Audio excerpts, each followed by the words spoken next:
Hello and welcome to a rather messy Nathan's Garage. I'm Nathan Kershaw and today we're going to be cleaning up this mess as well as chopping out some more metal, and I'm also going to be discussing why I chop out what I chop out and where I chop it from and how it mates up to a truck once it's chopped. But first, let's talk about the mud for 2 seconds.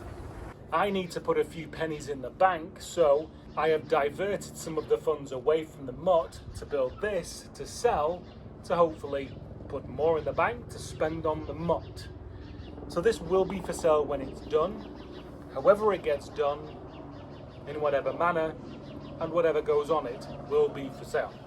Heads up. A lot of people when I say this say, oh, take my number and keep a file for, people who want it. It never usually happens like that. Just watch the build, and when it starts to, come to fruition, I will start announcing that I'll be, speaking to interested parties, if there are any. So right now, I'm going to start to build a frame to put that bloody big thing on and get it inside, because that, really AC, because that is going to be a mock-up engine for the future. The engine has had its dousing, so I think it says, if it says to soak for 10 minutes, I'll let it soak for 3 hours. And now we are just spraying this old dirty girl down.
That is as good as that's going to get, or at least by my hand for now. There we go. The valley's full of bloody water, so I don't know, it's kind of fun to pull this to pieces and just see what goes where and blah blah blah, and learn about the 4.6 2-valve powerhouse. Let's see if I can dodge getting sprayed back with a million truly horrible chemicals. It doesn't help when you one's pissing out water and you're trying to keep your ECU dry.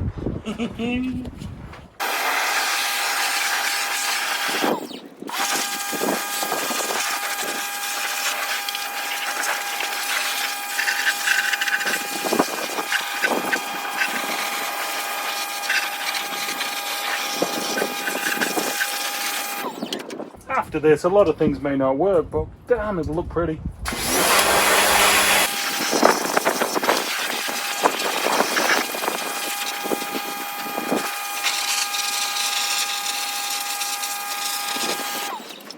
Nah, they're pointing down, they'll be fine.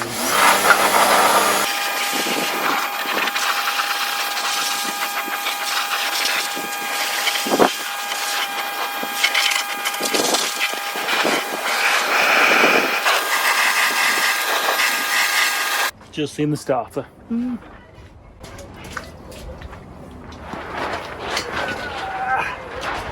Well, it was dirty anyway. Coil packs took a good hit as well. For that, this is said transportation device. How wrong do you think this is going to go? Okay, so we're going to lift it on the winch and hopefully get it all mounted up, tie strap down, and then just like push it off this hill, see how far we can go. This is either going to be innovation genius, or as they say, complete shit show.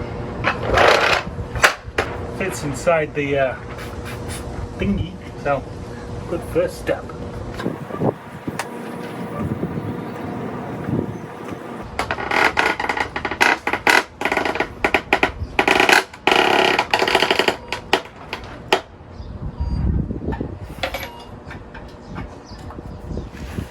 So far so good. AC compressors designed to withstand like 600 pounds, right? Good.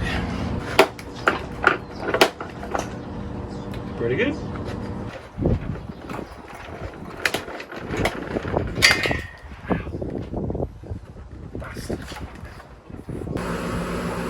I think start up here and then in an uncontrolled fashion blitz it.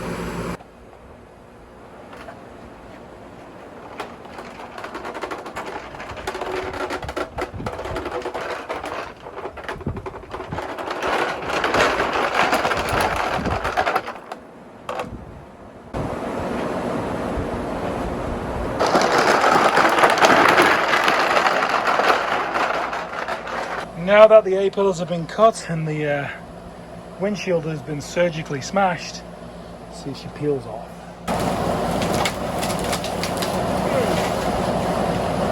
It's turning out slightly different than I thought.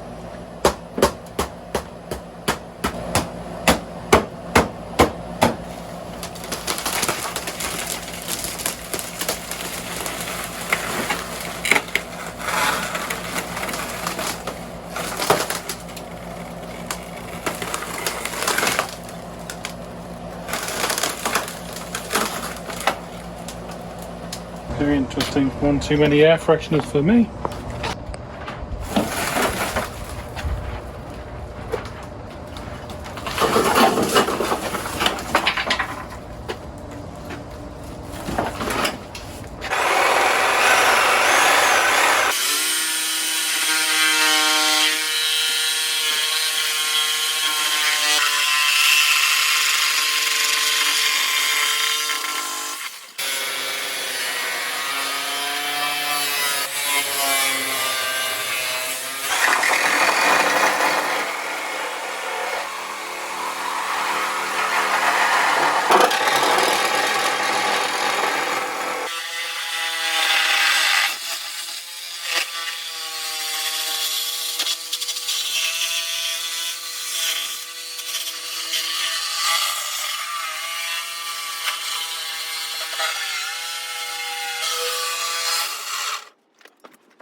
Now when you guys are doing these cuts, especially that one, the gas tank is just underneath. You should drop the gas tank. Get it out of the way. It's a big bomb.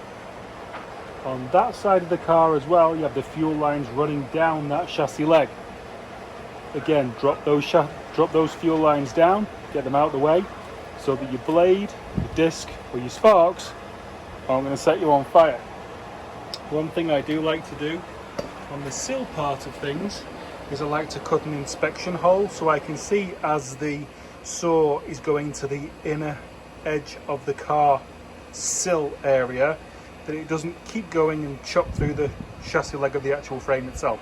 That would defeat the purpose of this exercise. So we've completed cuts. Now this can come out.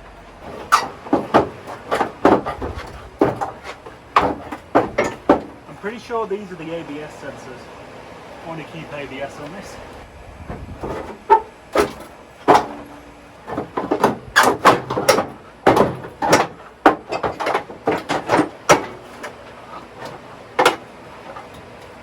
There we go.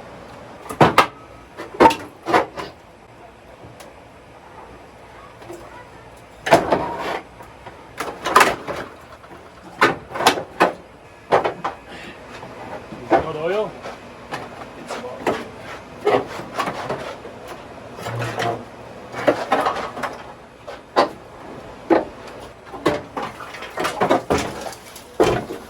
Ooh, this is heavy. Damn, seriously, there is not one thing that isn't leaking on this car. It's insane. So this cut is like an inspection cut, so I can see underneath.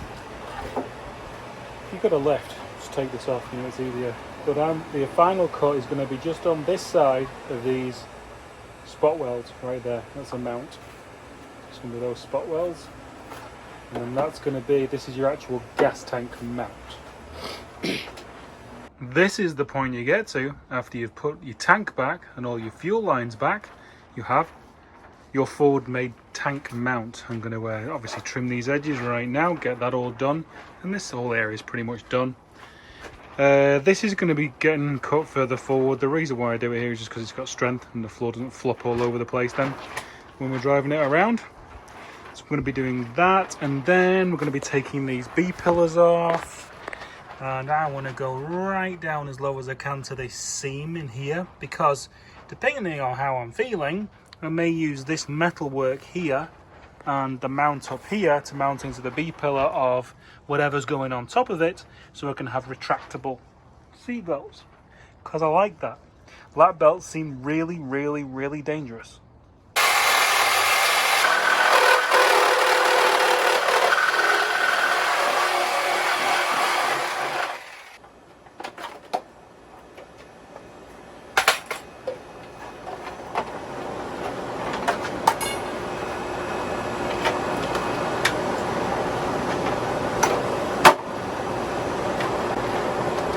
Here we go. Keep hold of this. You may use it, may not, but you may do. On that side, same again, so I won't bore you. Cutting wise, we're really getting down to it now. So that's the gas tank mount. B pillars chopped off, kept in the garage.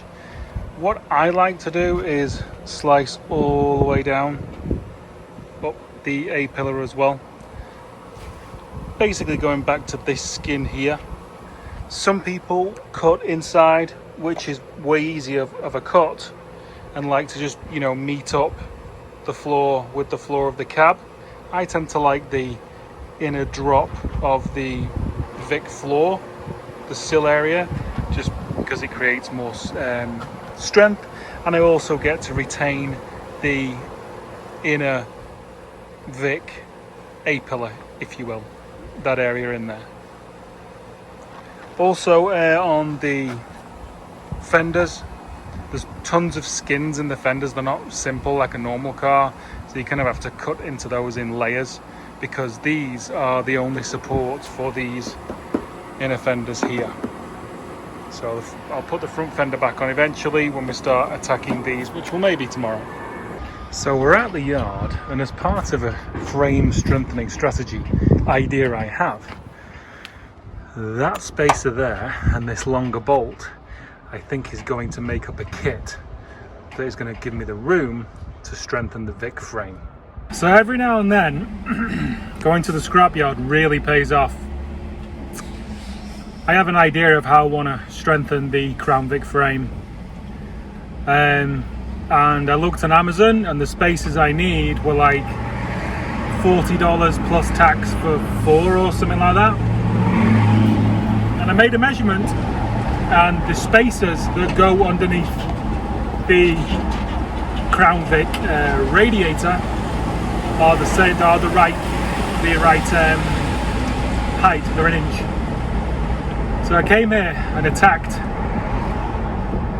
4 Crown Vics for the last like 2 hours because I needed 8 of them. And I really needed the bolts as well.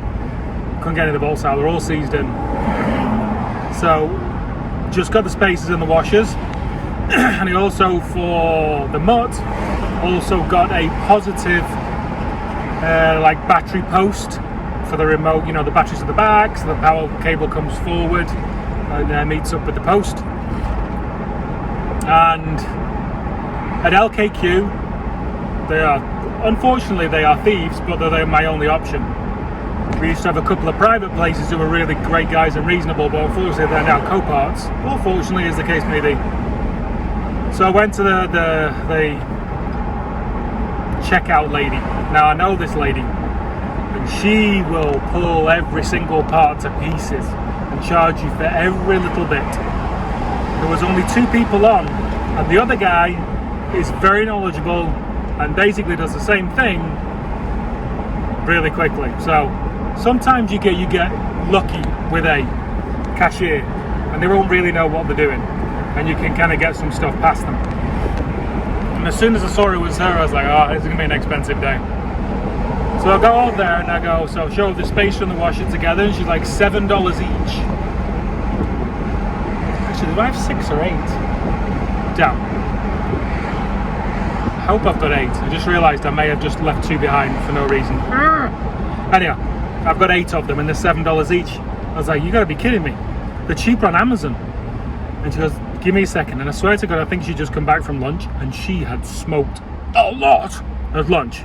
She was spacey, like just zoned out, like slurring, literally they couldn't understand my phone number for my points or anything like that. It was, she was a mess. So it's like, you know, they're $7 each. They're like cheaper than that on Amazon. So she goes, oh, give me this. And she goes back $130 each. She's like, okay, that'll work. So then I show her the battery positive terminal thing, junction, and I mean, she could have charged me, Jesus, she could have charged me a ton of money for that, $20, $30 for something or other.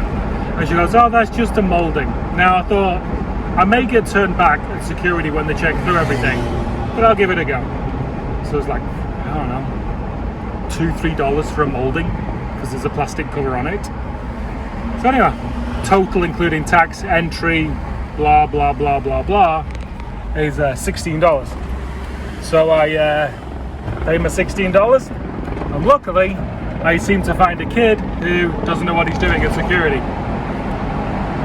Looks really quick, all good. Sometimes at the scrapyard it works out. Today was one of those days.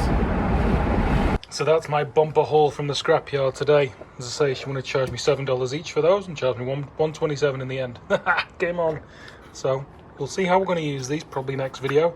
And this is like a remote battery post that she charged me for a moulding. A couple of dollars. Yay, it was a good day. Now we just sold the push bar, which is bringing a bit of money back on the Vic, and we're going to now take out the cats. We can sell the cats, get some money back for that. Now, that clip that you just saw was taken a week ago today. And for that entire week, I've not even opened the garage door. And it's been nothing to do with this. I have been blessed or cursed with the fact of being fairly large and fairly strong. Thus, I every now and then will cut corners.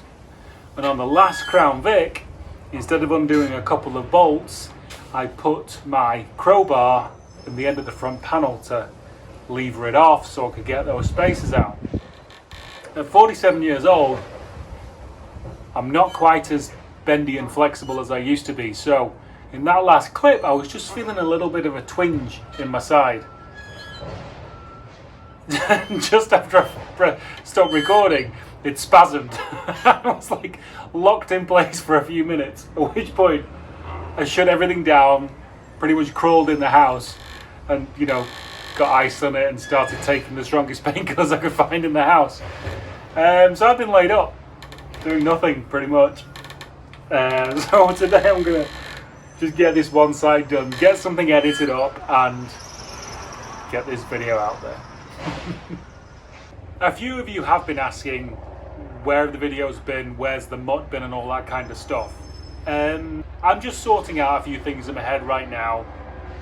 Working with good people, it's all going to be fine. The mud is right there, the mud's not going anywhere. Due to the pandemic, I got laid off on March 18th or something like that. That was nice. So due to the pandemic, I got laid off. So thus, money has been getting tighter and tighter and tighter. I spent a lot on this for me. So what I did in starting the Vic build, which is going to be a flip, it's going to be for sale, so remember that. I diverted some of the last funds from that to buy that and get that done and sell it and hopefully free up more funds for this. So I do have plenty of stuff that I've ordered to, you know, put on this, and it will be getting attacked at some point soon. I'm in no rush, I'm not gonna lie. So yeah, so everything's still here, everything's fine, the mud's not going anywhere, it's still here, just doing stuff in the order that I want to do stuff in, basically. Alright, so I'm going to build this exhaust off the car, so I've had to brace it to make sure it's in the right place, because the engine is right there, so we can't do anything with that right now. There we go. That's braced, we can start cutting.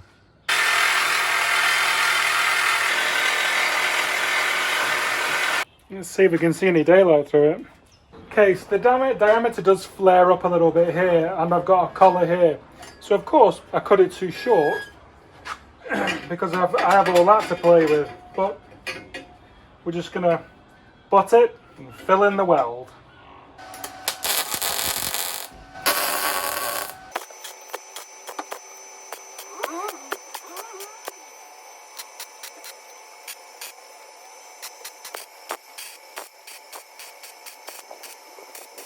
Never a good time to run out of wire. There we go, look at those masterpieces. Cats are out, we can sell those. Who needs mandrel bent stainless steel performanceness when you've got stuff lying around the back of a Crown Vic like that? Perfect. And on that performance related bombshell, I'm gonna say goodbye to you guys because my back's telling me, stop, put some ice on me. I shall see you next time. Don't forget, merch links are down below. Like, subscribe. Instagram is Nathan's Garage Official. See you next time.